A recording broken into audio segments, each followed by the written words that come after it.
It's hay day today. We're gonna mow the 8 acres of alfalfa here and the 3 acres of alfalfa down the road. I debated mowing some grass hay too, but I kind of just want to stick with the alfalfa for this week, and then next go around we'll do some grass. We got a lot of good rain last week and the grass wasn't growing very fast for a long time, so I'm hoping that with all this rain we got and hopefully some nice cooler but good sunny and warm weather, it'll get some good growth. I'm not going to make a third cutting off of it, so we're gonna try to get a good second cutting. We're gonna adjust our mower here. I want to make somewhat of a windrow.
What a gorgeous morning. Just kind of waiting for the dew to burn off a little bit more before I start tedding it. It's a light enough crop though that even if I did ted it with all this moisture, I think it would dry out just fine. I was originally hoping that I could just leave it in the windrows to let it dry, but it's getting to that point in the year, late summer here, where I don't think we're gonna be able to do that. We don't have the day length and we got heavy dews, and yeah, it's just not much breeze.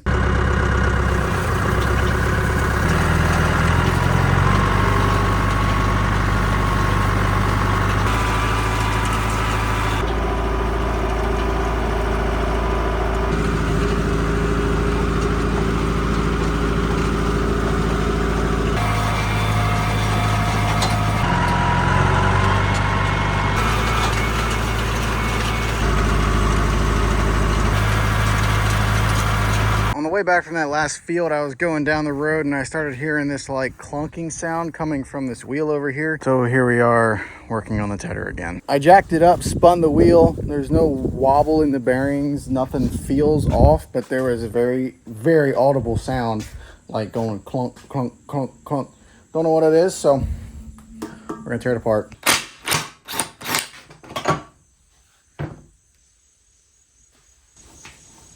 Spins fine. Nice thing about having beef cows when you're a hay farmer is if you make hay that just isn't good for horses, you have a dumpster to give it to. This was just some plain old meadow grass we baled back in June, some first cutting. And as you can see, there's good grass in here, but there's also a lot of stemmy stuff. And just, this was a tree line that got baled wet, so didn't cure for horses. But cows will eat it. Farmer Olympics right here. Oh, well, that didn't work. Yeah. The grass field is growing pretty nice. For some reason though, we've got a real nice wide strip of like crabgrass. It goes all the way down, makes a corner and goes down that way. But for the most part, there's a lot of good grass in here. Still a lot of this stupid nutsedge, I think is what it's called. So that's gonna be a pain in my butt. Hopefully it doesn't cause too much of an issue when we come to make second cutting. I was debating not even making a second cutting, but once we got the rain, this stuff kind of blew up. This height right here right now is actually honestly about where it was at when we made the first cutting. And it's one of those things where once you cut it, it just comes back with so much force. So this stuff is growing really nice and really liking it. We're we're gonna bale hay today. I went through and reworked the steering on the tractor here. I tweaked the tie rod on this side. I got it straightened out, that's for sure. Checked wheel bearings and stuff, they're pretty decent. And then I actually went through, figured out that the reason this all was loose is because this nut was loose. So it gave that a good crank.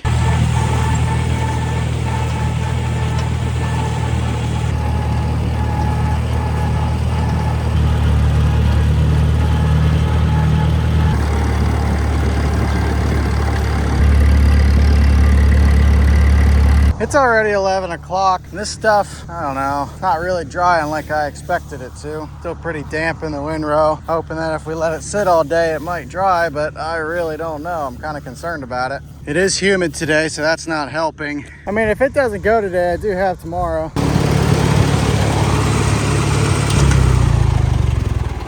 I decided I'm gonna let it sit like this for a couple hours. These windrows are just a lot damper than I was expecting. I was hoping that the dew would be burned off by, 9, 10 o'clock, but it's 11 o'clock now, and even the stuff that isn't raked is still a little bit damp. So I'm gonna let the sun and breeze kind of dry the rest of this stuff out. And then we'll come in and finish raking in a couple hours. It is 2:30. Let's see how this hay is doing. It better be dry. Oh, look at that. I don't know what that accent was.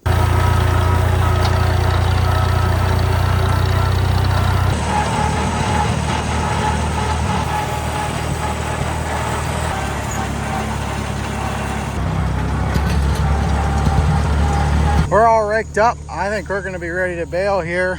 This stuff should be dry. Yeah, that's very dry. This stuff here is kind of just a lot of stem because it was kind of that second cleanup pass that I made. But the majority of the field is actually really nice alfalfa. It's gonna be pretty stuff. This one's a little bit damp, but I think that's gonna make some nice hay. But I wanna wait to bale it because I don't want all these leaves falling off. Spent a lot of time trying to make sure I didn't bust them off with the rake. I don't wanna go busting them off with the baler either.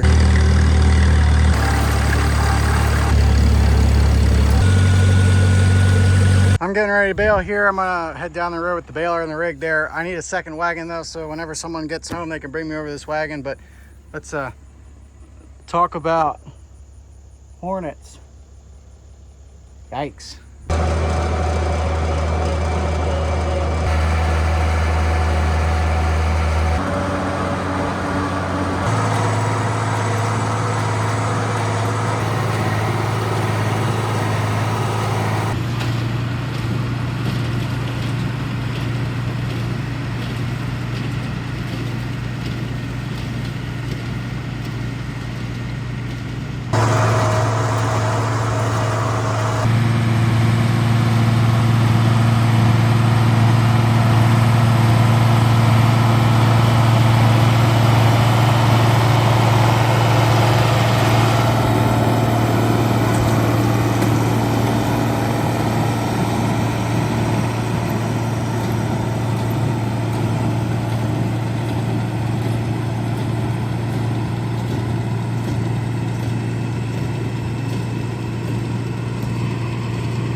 Well, that's done. But I really underestimated how much is in there.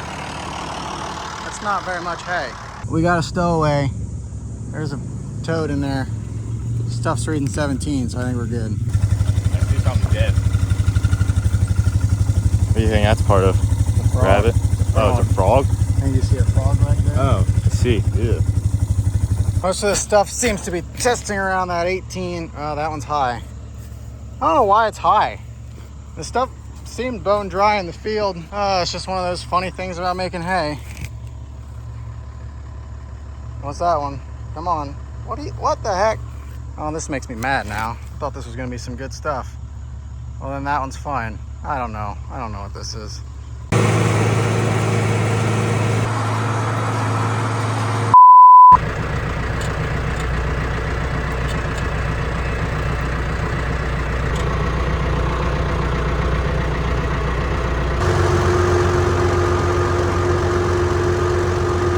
Well, I don't know if you could really tell from that video.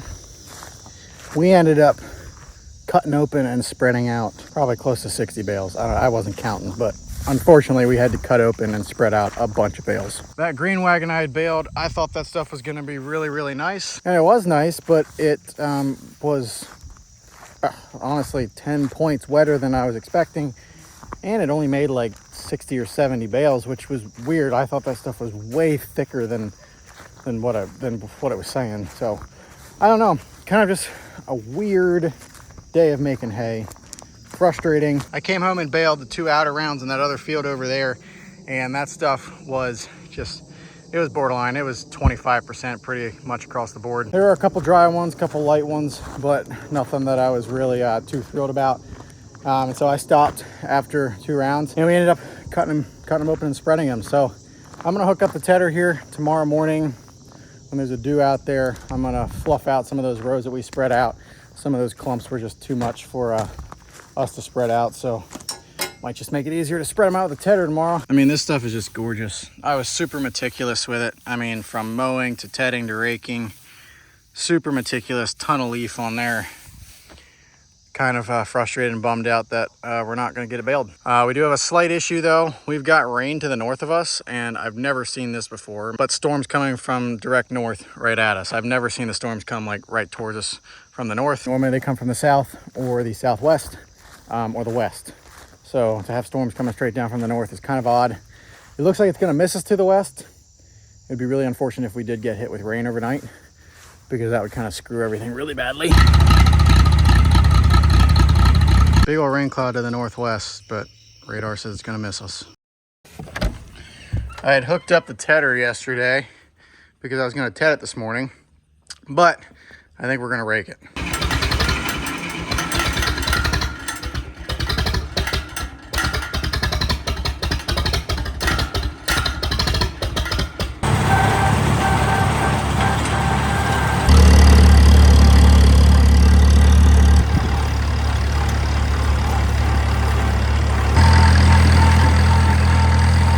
We're just gonna let the sun do its job, and hopefully this stuff will dry down. I mean, top of it's crunchy-ish. Definitely some damp spots in here, but they're not huge windrows, and I would say by the end of the day, they should be ready to go. Then again, I've said that before. I said it yesterday. Just about 4 o'clock here. I actually flipped this hay a second time. We'll test that there. There's just a slight dampness underneath some of the windrows. 19.5. And that's the wet stuff. So if we put our foo-foo dust on it, mix it in with all the rest of the stuff, should be good. So I'm gonna bale a couple rounds, test the bales, we'll see what it's doing.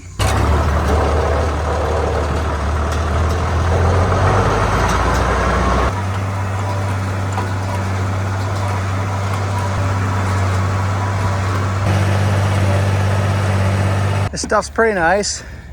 Good tight bales. I hate that all the leaf is just shattering, but I don't really think there's anything I can do about that. It is what it is. Let's just hope the moisture's fine. Please be good. Please be good to me, or I'm gonna be mad. Stay there. That'll work. I'm all right with that. Yep, that's good. These bales are green, and there's leaf in them, but it's not beautiful hay like I was hoping. It's gonna be mediocre alfalfa because, yeah, the leaves are too dry, the stems are wet. If I wait any longer and the dew starts to set, I'm gonna be baling 25% hay again. So it's either I bale it now while it's 15 to 18, or I let it get rained on tomorrow.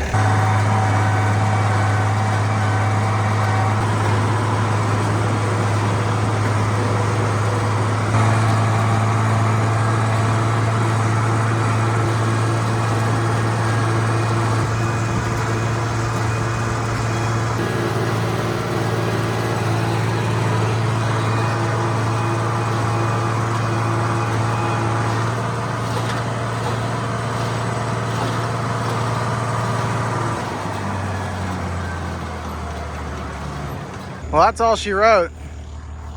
I'm hoping we make enough in 5th cutting to make this worth it. I cut this stuff early so that I could try to get, you know, some 5th cutting and try to make some high quality stuff. There's not a lot of this here, so we better get a lot of 5th cutting, or at least 150 bales. I mean, it don't look terrible. I mean, there's a lot of leaf in there. It's just falling apart.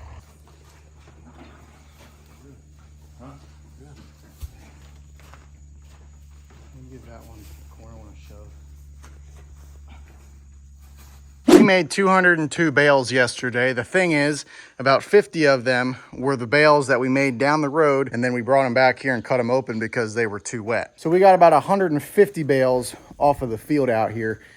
A lot less than I was hoping for. Then again, it is fourth cutting, and I did cut it a week and a half earlier than I should have if I wanted to get maximum yield out of it. It was a little bit of an experiment though, because the hope is that we can maybe get a fifth cutting off of this field yet. Last year we took 4 cuttings of hay off of it. We made our 4th cutting right around Labor Day. So that was the end of August, beginning of September, and it still ended up getting enough regrowth by the first frost that we could have made a 5th cutting. But we like to get some regrowth on our hay, especially because there's a lot of grass in there, and it helps for first cutting next year. So the hope was that by taking an early 4th cutting this year, 2 weeks earlier than we normally do, a week and a half, that we'll be able to get a 5th cutting and still get some regrowth on it going into the winter. Even if 5th cutting only produces another 150 bales, that will be 300 bales between 4th and 5th cutting. And my calculations were roughly that if I let 4th cutting go, I would get probably around 200 to 250 bales. Maybe not even, because we were so dry.